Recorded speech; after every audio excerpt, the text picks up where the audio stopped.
जय हिंद दोस्तों। आज मैं आपको मनोज कुमार पांडे जी की कहानी सुनाता हूँ। मनोज कुमार पांडे का जन्म सीतापुर जिले में, उत्तर प्रदेश में 1975 में हुआ था। बहुत होनहार बच्चे थे। इनकी प्रतिभा इन्होंने तभी दिखा दी थी कि सैनिक स्कूल में एडमिशन बड़ा मुश्किल होता है।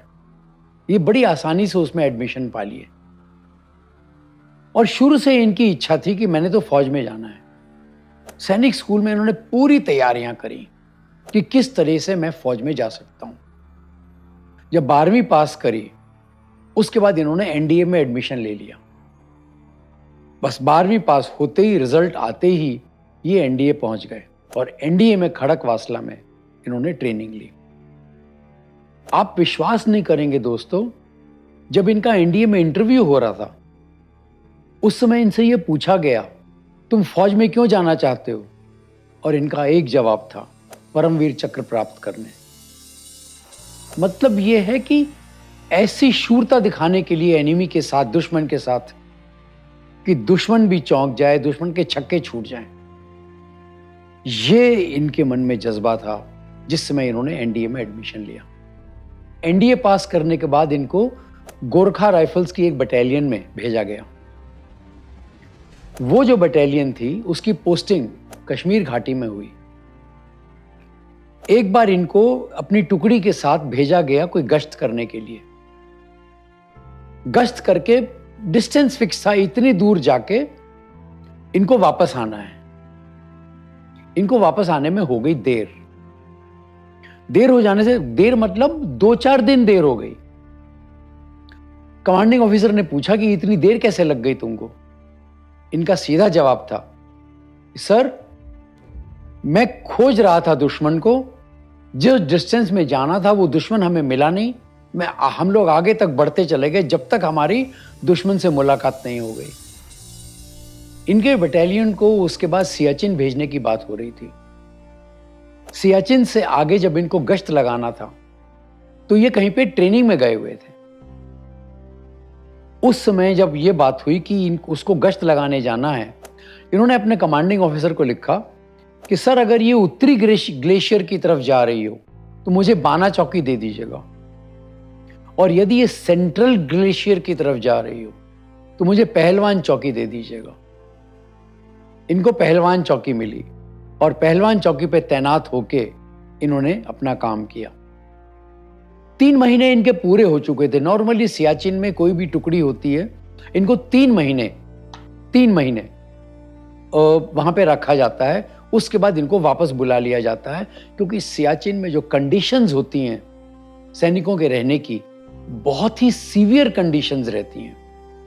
उसके अंदर फ्रॉस्ट बाइट होने का पूरी संभावना होती है, और इसलिए एक फिक्स्ड पीरियड है। 3 महीने के बाद सारे सैनिक वापस आएंगे, नई टुकड़ी वहां पे जाएगी। तो 3 महीने पूरे हो चुके थे, टुकड़ी सामान बांध रही थी, तभी इनको एक नया आदेश आया। आप इमेजिन करो दोस्तों, 19,700 फीट की ऊंचाई पे पहलवान चौकी, और 3 महीना वहां पे बिताना किसी भी सैनिक के लिए सीवियरेस्ट से सीवियरेस्ट कंडीशन होती है।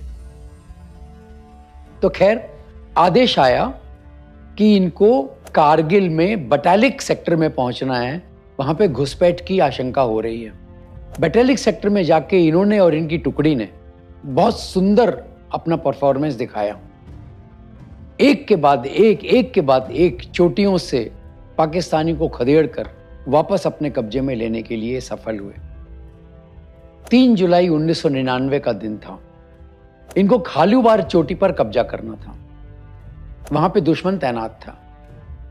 ये और इनकी टुकड़ी चुपके से वहां जा रही थी, पर अचानक दुश्मन को आहट हो गई कि भारत की सेना आ रही है। पाकिस्तानी टुकड़ी ने अंधाधुंध गोलियां बरसाई। ऐसी स्थिति में मनोज जी ने रात होने का इंतजार किया। रात होने के बाद इन्होंने अपने साथियों से बात करी, अपनी टुकड़ियों को 2 में बांटा, और 2 में बांटने के बाद ऊपर गए और वहां पे इन्होंने गोलियां बरसा के, गोले बरसा के 3 बंकरों को ध्वस्त कर दिया। एक बंकर बचा था, चौथा बंकर। जब ये चौथे बंकर की तरफ आगे बढ़ रहे थे, तो दुश्मन की गोलियों ने इन्हें लहूलुहान कर दिया। उसके बावजूद आगे बढ़ते रहे, अकेले आगे बढ़ते रहे और उन्होंने चौथे बंकर को भी निशाना लगा के खत्म कर दिया, समाप्त कर दिया। इसी समय पाकिस्तान के लोगों ने, पाकिस्तान की टुकड़ी ने चौथे बंकर से डिस्ट्रक्शन होने के पहले उन्होंने अंधाधुंध गोलियां बरसाई और मनोज कुमार पांडे शहीद हो गए। उन्होंने अपना बलिदान दे दिया। चौकी तो डिस्ट्रॉय हो गई, परंतु हमारे मनोज कुमार पांडे शहीद हो गए।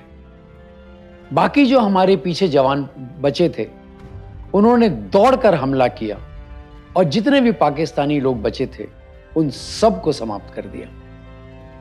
फाइनली बंकर हमारे कब्जे में आ गया। हमारी टुकड़ी ने खालूबार चोटी पर फिर तिरंगा लहराया, लेकिन उस तिरंगे को लहराने के लिए मनोज कुमार पांडे जीवित नहीं थे। इस अद्वितीय वीरता के लिए दोस्तों, मनोज कुमार पांडे जी को सन 2000 में हमारे राष्ट्रपति KR नारायण जी के द्वारा परम वीर चक्र दिया गया। उनके पिता गोपीचंद पांडे, उन्होंने अपने बेटे के लिए वो परमवीर चक्र प्राप्त किया। तो दोस्तों, ये थी कहानी मनोज कुमार पांडे जी की, उनके शूरवीरता की, उनके शौर्य की, उनके जज्बे की, किस तरीके से उन्होंने पाकिस्तानियों को ध्वस्त किया। आशा है आपको ये कहानी अच्छी लगी होगी, आपका खून खौला होगा। अगर हां, तो उसको लाइक अवश्य कीजिएगा। हम सबको प्रेरणा मिलती है। अपने दोस्तों से, अपने परिवार वालों से साझा अवश्य कीजिएगा। जितने लोग देखेंगे, जितने लोग सुनेंगे ये कहानियां,